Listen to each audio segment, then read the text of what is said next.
Alors le stress c'est quoi? Et est-ce que c'est bon ou c'est mauvais?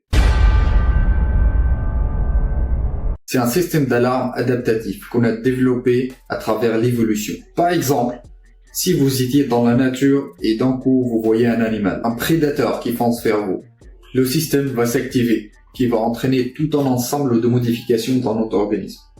Je vous cite quelques-unes. Bloquer les réponses de faim, digestion, douleur. Imaginez que vous soyez impliqué dans un accident de voiture. Dans ces moments de stress, votre corps réagit avec l'activation du système nerveux sympathique. On appelle ça la réponse combat ou fuite, fight or flight mode. Dans cette phase de stress, vous pouvez ne pas ressentir immédiatement la douleur qui serait liée à d'éventuelles blessures. Le cortisol, l'adrénaline sont libérés pour mobiliser votre énergie pour réagir rapidement. Vos sens sont intensifiés et le glucose est diffusé dans le sang pour que vos muscles soient prêts à l'action. Donc, vous êtes prêt à combattre ou à fuir. Mais le stress peut être aussi psychologique. On peut stresser face à une mauvaise nouvelle, à l'anticipation qu'une mauvaise chose puisse arriver, comme un deadline ou un examen. Si vous voulez, notre cerveau ne fait pas la différence entre un danger réel que vous voyez ou un danger potentiel, comme une pensée ou une peur dans notre tête. Et ce qui est intéressant, c'est que tous les deux vont produire les mêmes modifications physiologiques dans notre corps. Le stress est bon pour nous. Malgré l'idée perçue du stress étant comme un effet négatif de travail, etc., ça ne l'est pas. Le stress prépare notre corps à agir, à se défendre, et il active notre système immunitaire. La libération de l'adrénaline aide à combattre les infections. Il concentre notre attention et il active les lymphocytes, les cellules tueuses naturelles, qui ciblent les cellules infectées ou les cellules stressées. Le stress, c'est comme un turbo dans une voiture. Amplifie toutes les fonctions à un niveau supérieur pour une courte période de temps. Et c'est justement ce qui le rend utile, mais aussi dangereux,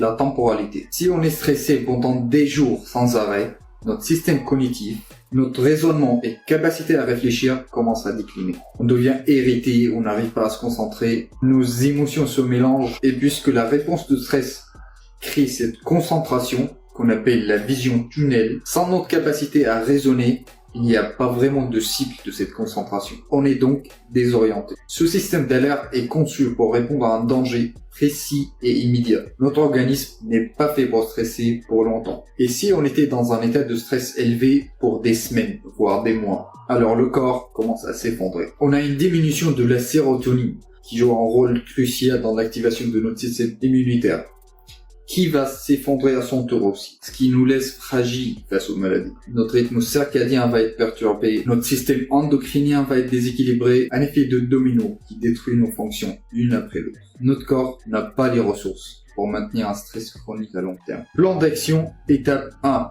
Se confronter au stress régulièrement. La capacité à confronter le stress n'est pas figée, ça se travaille. L'exposition à des situations de stress stimule l'adaptation physiologique et psychologique, ce qui nous rend plus résilients à la vie.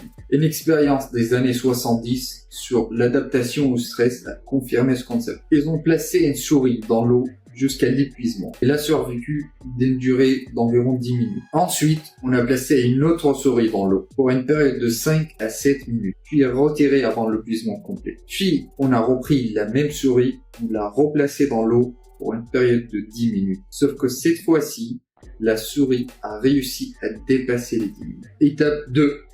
Bien recharger. On doit prendre des moments de recharge.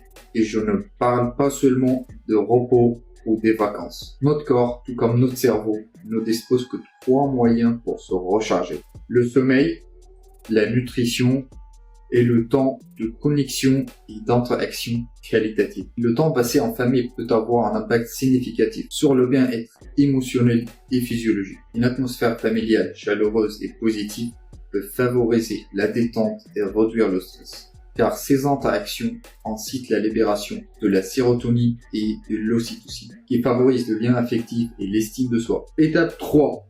Des jours de repos. Les périodes de repos sont essentielles pour la récupération physique et mentale. C'est comme dans le sport. Quand on fait une session, on prend un temps de repos avant de recommencer, pour laisser le corps retrouver son équilibre et rétablir ses ressources. Lorsqu'on est éveillé et actif, nos neurones travaillent constamment à transmettre des signaux électriques et chimiques. Le sommeil et les jours de repos permettent aux neurones de se régénérer, de consolider les connexions entre eux. Contrairement à ce qu'on dit souvent, vous n'êtes pas obligé de prendre un week-end.